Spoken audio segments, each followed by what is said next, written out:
Ma'am, ನಮ್ಮೆಲ್ಲರನ್ನ ಉದ್ದೇಶಿಸಿ ಒಂದೆರಡು ಮಾತುಗಳು ಈ ದಿನ ಈ ಸುದಿನ ನಮ್ಮೊಂದಿಗೆ ಹಂಚ್ಕೊಳ್ಳಿ, ನಮಗೆ ಹರಸಿ ಹಾರೈಸಿ signature media house.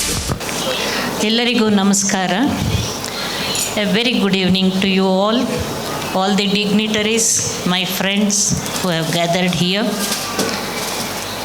At the outset, I must thank and congratulate Signature Media House for arranging such a beautiful function, honoring people who have excelled in their services, recognizing their services.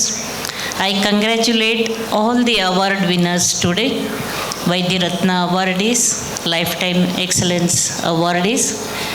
So I must once again congratulate and thank Signature Media House. And it is such a nice feeling. ಇವಾಗ ಇಲ್ಲಿ ಎಲ್ಲರಿಗೂ award ತೊಗೊಳೋರಿಗೆ ಎಷ್ಟು ಒಳ್ಳೆ ಭಾವನೆ, feeling ಅವ್ರಿಗೆ, ಅವ್ರ ಮನೆಯವ್ರಿಗೆ. ಇದನ್ನು ಇಲ್ಲಿ ನಮ್ಮನ್ನು ಕೂಡ ರೆಕಗ್ನೈಸ್ ಮಾಡ್ತಾರಲ್ಲ, ನಮ್ಮ ಕೆಲಸ ಅವ್ರ ಪಾಡ್ಗೆ ಅವ್ರ ಕೆಲಸಗಳು ಮಾಡ್ಕೊಂಡು ಹೋಗ್ತಿರ್ತಾರೆ, ಜನಸೇವೆ ಮಾಡ್ತಾಯಿರ್ತಾರೆ, ಆರೋಗ್ಯ ಸೇವೆ ಮಾಡ್ತಾ ಇರ್ತಾರೆ. ಆದರೆ ಅಂಥವ್ರನ್ನ ಇಡೀ ಕರ್ನಾಟಕದಾದ್ಯಂತ ಎಲ್ಲ ಕಡೆ ಹೋಗಿ ಹುಡುಕಿ ಅವ್ರ ಸೇವೆನ ಗುರುತಿಸಿ ಈ ರೀತಿಯಾಗಿ ಸನ್ಮಾನಿಸೋದು ಬಹಳ ಒಳ್ಳೆಯ ಒಂದು ಸಂಸ್ಕೃತಿ ಅಂತ ಹೇಳ್ಬೋದು. ಇದರಿಂದ ಆ ಅವಾರ್ಡ್ಗಳನ್ನು ತಗೊಂಡವ್ರಿಗೆ ಎರಡು ರೀತಿಯಾಗಿ ಅದರ ಒಂದು ಪ್ರಭಾವ ಅಂತ ಹೇಳ್ಬೋದು. ಒಂದು, ಅವ್ರಿಗೆ ಒಂದು ಒಳ್ಳೆ ಭಾವನೆ, ನನಗೂ ಗುರುತಿಸಿದ್ರು ಅನ್ನೋ ಒಂದು ಖುಷಿ ಒಂದು ಕಡೆ, ಮತ್ತು ಪ್ರೋತ್ಸಾಹ, ಮತ್ತಷ್ಟು ಒಳ್ಳೆ ಸೇವೆ ಮಾಡಲಿ ಅನ್ನೋ ಒಂದು ಪ್ರೋತ್ಸಾಹ.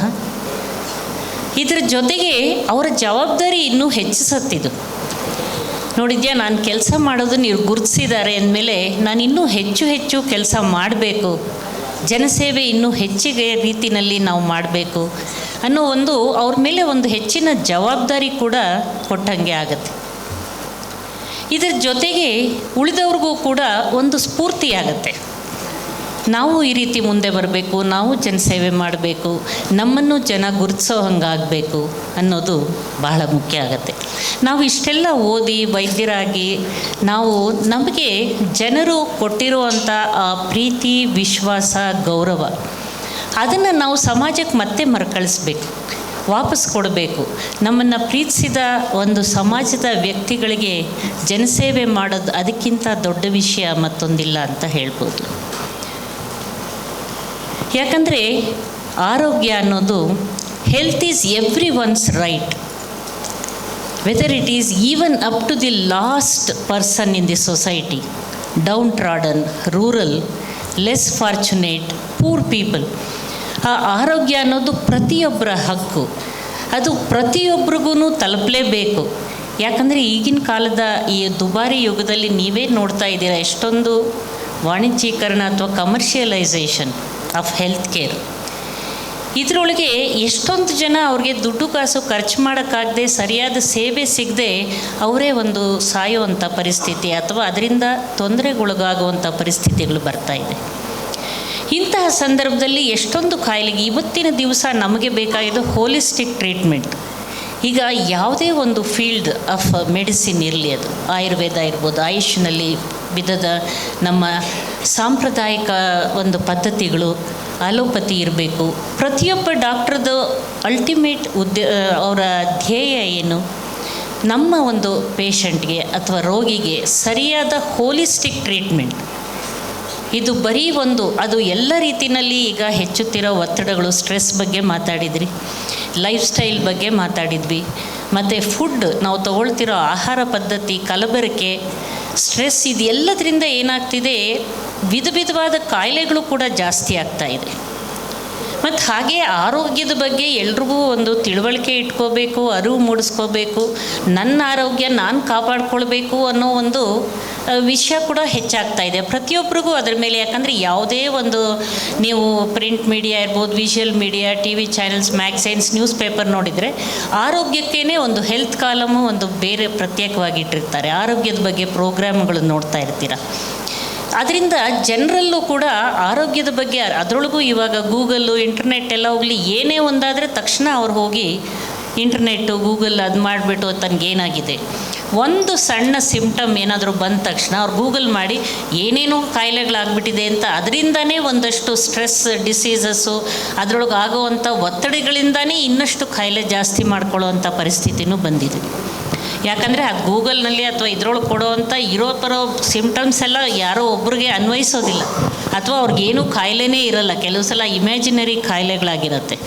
ಸೊ ಇಂಥ ಸಂದರ್ಭಗಳಲ್ಲಿ ಸರಿಯಾದ ಅರಿವು ಮೂಡಿಸ್ಕೊಳ್ಳೋ, proper awareness about the health ಅನ್ನೋದು ಎಷ್ಟು ಮುಖ್ಯವಾಗತ್ತೆ. ವೈದ್ಯರ ಹತ್ರ ಬಂದು ಈಗ ಬಹಳಷ್ಟು ಒಂದು ಫೆಸಿಲಿಟಿ ಇದೆ, ಫ್ರೀ ಚೆಕಪ್ ಕ್ಯಾಂಪ್ಸ್ ಆಗಲಿ, ಫ್ರೀ ಚೆಕಪ್ಗಳು ಮಾಡೋದಾಗಲಿ, ಆಗಾಗ ವೈದ್ಯರ ಹತ್ರ ಬಂದು ತನಗೇನಾದರೂ ಕಾಯಿಲೆ ಇರೋದನ್ನು ಏನಾದರೂ ಕಂಡುಹಿಡಿಯೋದಾಗಲಿ, ಮುನ್ನೆಚ್ಚರಿಕಾ ಕ್ರಮಗಳಿಂದ ಅದನ್ನು ತಡೆಗಟ್ಟೋದಾಗಲಿ, ಅಥವಾ ಅರ್ಲಿ ಸ್ಟೇಜಸ್ ಡಿಸೀಸಸ್ ಬಂದರೆ ಅವ್ರಿಗೆ ಚಿಕಿತ್ಸೆ ಕೊಡೋದು ಕೂಡ ಬಹಳವಾಗಿ ಉಪಯೋಗ ಆಗುತ್ತೆ. ಹಾಗಾಗಿ ಜನರಲ್ಲಿ ಅರಿವು, ಅದರೊಳಗೂ ನಾವು ಭಾಳಷ್ಟು ಕ್ಯಾಂಪುಗಳು, ನಾನು ಭರವಸೆ ಚಾರಿಟಬಲ್ ಫೌಂಡೇಶನ್ ಅದರ ಮೂಲಕ ಬಹಳಷ್ಟು ಕ್ಯಾಂಪುಗಳನ್ನು ರೂರಲ್ ಏರಿಯಾಸ್ನಲ್ಲಿ ಎಲ್ಲ ಬಹಳಷ್ಟು ಮಾಡಿ, ಅಲ್ಲಿ ಎಷ್ಟು ಸಿಂಪಲ್ಲಾಗಿ ಅವ್ರ ಹೆಂಗಸರು ಎಷ್ಟು ಪ್ರೀತಿಯಿಂದ ಬಂದು ತಿಳುವಳಿಕೆ ಪಡ್ಕೊಂಡು, ನೀವು ನಿಮ್ಮ ಪಕ್ಕದ ಮನೆಯವ್ರನ್ನ ಕರ್ಕೊಂಡು ಬನ್ನಿ, ಅವ್ರನ್ನ ಕರ್ಕೊಂಡು ಬನ್ನಿ ಅಂದರೆ ಸಾಯಂಕಾಲದ ಹೊತ್ತಿಗೆ ದೊಡ್ಡ ಗುಂಪುಗಳನ್ನೇ ಕರ್ಕೊಂಡು ಬಂದಿರ್ತಾರೆ ಅವ್ರ ಹೆಂಗಸರನ್ನೆಲ್ಲ. ಅಂದರೆ ಅವರಲ್ಲೂ ಕೂಡ ಅರಿವು ಮೂಡಿಸ್ಕೊಳ್ಬೇಕು ಆರೋಗ್ಯದ ಬಗ್ಗೆ ಇರುವಂಥ ಕಾಳಜಿ, ಅದರಲ್ಲೂ ಹೆಂಗಸರು. ಯಾಕಂದರೆ ಮನೆಯಲ್ಲಿ ಒಂದು ಹೆಂಗಸು ಅವಳ ಆರೋಗ್ಯ ಚೆನ್ನಾಗಿದ್ದರೆ ಇಡೀ ಕುಟುಂಬದ ಆರೋಗ್ಯ ಚೆನ್ನಾಗಿರುತ್ತೆ, ಒಂದು ಇಡೀ ಸಮಾಜದ ಆರೋಗ್ಯ ಚೆನ್ನಾಗಿರುತ್ತೆ.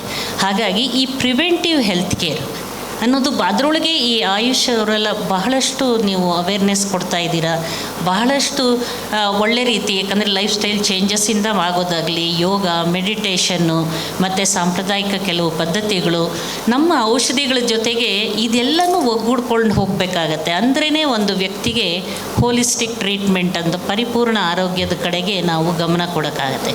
ಅದರಿಂದ ನಾವೆಲ್ಲ ಒಟ್ಟಾಗಿ ನಾವು ಸೇರಿ ಒಂದು ರೋಗಿಗೆ ಏನು ಬೇಕು, ಯಾವುದು ಒಳ್ಳೆಯದು, ಯಾವುದು ಕೆಟ್ಟದ್ದು ಅಂತ ಯೋಚಿಸಿ ನಾವು ಚಿಕಿತ್ಸೆ ಕೊಡೋದ್ರೊಳಗೆ ಯಾವ ತಪ್ಪು ಇಲ್ಲ. ಹಾಗಾಗಿ ಅಂಥ ಒಂದು ನಿಮ್ಮೆಲ್ಲರನ್ನೂ ನಮಗೆ ಇವತ್ತು ಭೇಟಿಯಾಗುವಂಥ ಸಂದರ್ಭ, ಹಲವಾರು ವಿಷಯಗಳನ್ನು ತಿಳ್ಕೊಳ್ಳೋ ಅಂಥ ಒಂದು ತೆಂಗಿನೆಣ್ಣೆ, ಇದೆಲ್ಲ ಎಷ್ಟು ಡೆಡಿಕೇಟೆಡ್ ವರ್ಕ್ಗಳು ಮಾಡ್ತಿದ್ದಾರೆ. ಮೊದಲೆಲ್ಲ ಮಾತಾಡಿದವರು ಅವರೆಲ್ಲ ಒಂದು ಸಮಾಜದ ಒಳಿತಿಗೋಸ್ಕರವಾಗಿ ಕಲಬೆರಕೆ ಇಲ್ಲದಂಥದ್ದು, ನಾನು ಮಾಡಬೇಕು, ಸಮಾಜಕ್ಕೆ ಮಾಡಬೇಕು, ಈ ಥರ ಭಾಳ ಹೈಲಿ ಎಜುಕೇಟೆಡ್ ಇವರೆಲ್ಲ ಮುಂದೆ ಬಂದು ಸಮಾಜದ ಆರೋಗ್ಯ ಕಾಪಾಡೋದಕ್ಕೆ ಇಷ್ಟೊಂದು ಡೆಡಿಕೇಟೆಡಾಗಿ ವರ್ಕ್ ಮಾಡೋದು ನೋಡಿದರೆ ಬಹಳ ಖುಷಿ ಅನಿಸುತ್ತೆ. ನಾವು ಇವತ್ತು ಅವರೆಲ್ಲರ ಬಗ್ಗೆ ಇಂಥ ಸಂದರ್ಭಗಳಲ್ಲಷ್ಟೇ ನಾವು ಇದನ್ನೆಲ್ಲ ತಿಳ್ಕೊಳ್ಳೋಕ್ಕೆ ಸಾಧ್ಯ. ಇಲ್ಲ ಅಂದರೆ ನಾವು ಜನಗಳನ್ನ ಮೀಟ್ ಮಾಡೋಕ್ಕಾಗಲ್ಲ, ಏನೇನು ಮಾಡ್ತಿದ್ದಾರೆ, ಏನೇನು ನಡೀತಿದೆ ಅಂತ ಗೊತ್ತಾಗಲ್ಲ. ಅಂಥ ಒಂದು ಬಹಳವಾದ ಒಳ್ಳೆ ಅವಕಾಶ ನಮಗೆ ಇವತ್ತು ಸಿಗ್ನೇಚರ್ ಮೀಡಿಯಾದವ್ರು ಮಾಡಿಕೊಟ್ಟಿದ್ದಾರೆ. ನಾನು ಆರೋಗ್ಯದ ಡಾಕ್ಟ್ರಾಗಿ ಒಂದೆರಡು ವಿಷಯಗಳು ಅವರು ಎಷ್ಟು ಚೆನ್ನಾಗಿ ಹೇಳಿದರು. ಇತ್ತೀಚೆಗೆ ನಡೀತಿರೋ ವಿದ್ಯಮಾನಗಳನ್ನು ನೋಡಿದರೆ ಡಾಕ್ಟರ್ಸ್ಗಳ ಮೇಲೇ ಅತ್ಯಾಚಾರ, ವೈಲೆನ್ಸು ಇದನ್ನೆಲ್ಲ ನಡೀತಿದೆ. ಇದು ಇತ್ತೀಚಿನ ದಿನಗಳಲ್ಲಿ ಬಹಳ ಸಾಮಾನ್ಯ ಆಗೋಗಿದೆ. ಯಾಕಂದರೆ ವೈದ್ಯೋ ನಾರಾಯಣೋ ಹರಿ ಅನ್ನೋ ಒಂದು ಇದು ವಿಷಯ ಎಲ್ಲೋ ಒಂದು ಕಡೆ ವೈದ್ಯರಲ್ಲಿ ಮತ್ತು ರೋಗಿಗಳ ಮಧ್ಯದಲ್ಲಿ ಕಂದಕ ಜಾಸ್ತಿ ಮಾಡ್ತಾ ಇದೆ. ಒಂದು ಆ ನಂಬಿಕೆ ದೂರ ಆಗ್ತಾ ಇದೆ. ಇದನ್ನು ನಾವು ವಾಪಸ್ಸು ಮರುಕಳಿಸ್ಬೇಕು. ಯಾವ ಕಾರಣದಿಂದ ಆ ಥರ ಆಗ್ತಾ ಇದೆ? ಒಂದು ಕಾಲದಲ್ಲಿ ದೇವರಾಗಿ ನೋಡ್ತಾ ಇರೋಂಥ ವೈದ್ಯರನ್ನು ಯಾಕೆ ಇಂದಿನ ದಿನಗಳಲ್ಲಿ ವೈದ್ಯರ ಮೇಲೆ ಹಲ್ಲೆ ಆಗ್ತಾ ಇದ್ದಾರೆ, ಸಾಯಿಸ್ತಾ ಇದ್ದಾರೆ, ನರ್ಸಿಂಗ್ ಹೋಮು ಹಾಸ್ಪಿಟ್ಲ್ಗಳನ್ನು ಹಾಳು ಮಾಡ್ತಾ ಇದ್ದಾರೆ, ಅತ್ಯಾಚಾರ ಮಾಡ್ತಾ ಇದ್ದಾರೆ, ಕೊಲೆ ಮಾಡ್ತಾ ಇದ್ದಾರೆ? ಇದೆಲ್ಲ ಕೂಡ ಬಹಳ ಒಂದು ಕಳವಳಕಾರಿ ಸಂಗತಿ ನಮ್ಮ ಸಮಾಜದಲ್ಲಿ ಅಂತ ಹೇಳ್ಬೋದು. ಇದನ್ನು ನಾವು ಬಹಳ ಸ್ಟ್ರಿಕ್ಟ್ ಕಾನೂನುಗಳು ಬರಬೇಕು, ಜನರು ಅರ್ಥಕೊಳ್ಬೇಕು. ಯಾಕಂದರೆ ಒಂದು ಯಾವುದೇ ಕಾಯಿಲೆ ಟ್ರೀಟ್ ಮಾಡಬೇಕಾದ್ರೆ ಮೆಡಿಕಲ್ ನೆಗ್ಲಿಜೆನ್ಸ್ ಬೇರೆ, ಮೆಡಿಕಲ್ ಆಕ್ಸಿಡೆಂಟ್ಸ್ ಬೇರೆ. ಎಲ್ಲನೂ ಕೂಡ ಯಾವುದೇ ವ್ಯಕ್ತಿ ನೆಕ್ಸ್ಟ್ ಮಿನಿಟ್ ಸಾಯೋ ಅಂಥ ವ್ಯಕ್ತಿಗೆ ಲಾಸ್ಟ್ ಮಿನಿಟ್ ತನಕ ವೈದ್ಯರು ಹೋರಾಡ್ತಾರೆ ಒಂದು ಪ್ರಾಣ ಉಳ್ಸೋಕ್ಕೋಸ್ಕರ. ಅಂತಹ ಸಂದರ್ಭದಲ್ಲಿ ಅವರು ಪ್ರಾಣ ಹೋಯ್ತೋ ಏನಾದರೂ ಆದರೆ ಅದು ವೈದ್ಯರ ನೆಗ್ಲಿಜೆನ್ಸಿಂದನೇ ಆಗಿರೋದು ಅಂತ ಅವ್ರ ಮೇಲೆ ಹಲ್ಲೆ ಮಾಡೋಕ್ಕೆ ಹೋಗೋದು. ಇದನ್ನು ಸರಿಯಾದ ಅರ್ಥ ಮಾಡ್ಕೊಂಡು ತಿಳುವಳಿಕೆ ಕೂಡ ಮಾಡ್ಕೊಳ್ಳೋದು. ಮೆಡಿಕಲ್ ಆಕ್ಸಿಡೆಂಟ್ಸ್ ಬೇರೆ, ಮೆಡಿಕಲ್ ನೆಗ್ಲಿಜೆನ್ಸ್ ಬೇರೆ. ಯಾವುದೇ ಒಂದು ರೀತಿ ಇದ್ಬೇಕಾದರೂ ಟ್ರೀಟ್ಮೆಂಟುಗಳಲ್ಲಿ ಅಥವಾ ಔಷಧಿಗಳಲ್ಲಿ ಅದರ ದುಷ್ಪರಿಣಾಮ, ಆಪರೇಷನ್ ಟೈಮಲ್ಲಿ ಸ್ವಲ್ಪ ಹೆಚ್ಚು ಕಡಿಮೆ ಆಗುವಂಥದ್ದು, ಒಳಗಿನ ಪರಿಸ್ಥಿತಿ, ಇದೆಲ್ಲ ಬಹಳಷ್ಟಿರುತ್ತೆ. ಅದು ಎಲ್ಲನೂ ಕೂಡ ನಾವು ಪ್ರತಿಯೊಬ್ಬರಿಗೂ ತಿಳಿಸ್ಕೊಡೋಕ್ಕಾಗಲ್ಲ. ಆದರೆ ಜನರು ಸ್ವಲ್ಪ ಅದರ ಬಗ್ಗೆ ಅರ್ಥ ಮಾಡ್ಕೊಳ್ಬೇಕು ಅನ್ನೋದು. ಮತ್ತು ಇನ್ನೊಂದು, ನಾನು ಲೈಂಗಿಕ ತಜ್ಞೆಯಾಗಿ ಒಂದೆರಡು ಮಾತು ಹೇಳ್ತಾ ಇರಬೇಕಂದ್ರೆ, ಒಂದು value based, culture appropriate, age appropriate, healthy sexuality education. ಇದರಿಂದ ಇವತ್ತು ಸಮಾಜದಲ್ಲಿ ಆಗ್ತಿರೋವಂಥ ತಪ್ಪು ತಿಳುವಳಿಕೆಗಳು, ಮಿಥ್ಯೆ ಮೂಢನಂಬಿಕೆಗಳು ಮತ್ತು ಅತ್ಯಾಚಾರ, ಲೈಂಗಿಕ ದೌರ್ಜನ್ಯ, ಮಕ್ಕಳ ಮೇಲೆ ಆಗ್ತಿರೋವಂಥ ಅತ್ಯಾಚಾರ, ಇದೆಲ್ಲನೂ ಕೂಡ ತಡೆಗಟ್ಟೋದಕ್ಕೆ ಸಾಧ್ಯ ಆಗತ್ತೆ. ಯಾಕಂದರೆ ಬಹಳಷ್ಟು ತಪ್ಪು ತಿಳುವಳಿಕೆಗಳು ಜನರಲ್ಲಿ ಇದಿರೋದ್ರಿಂದ ಅವ್ರಿಗೆ ಒಂದು ಸೆಕ್ಷುಯಾಲಿಟಿ ಎಜುಕೇಷನ್ ಅಂದ ತಕ್ಷಣ ಎಲ್ಲೋ ಒಂದು ಅದು ಇಂಟರ್ಕೋರ್ಸ್ ಎಜುಕೇಷನ್ ಅಥವಾ ಮಕ್ಕಳು ಹೇಗೆ ಹುಟ್ಟುತ್ತಾರೆ ಅನ್ನೋದ್ರ ಬಗ್ಗೆ ಎಜುಕೇಷನ್ ಅನ್ನೋ ಒಂದು ತಪ್ಪು ತಿಳುವಳಿಕೆ ಇದೆ. ಅದು 3% ಮಾತ್ರ.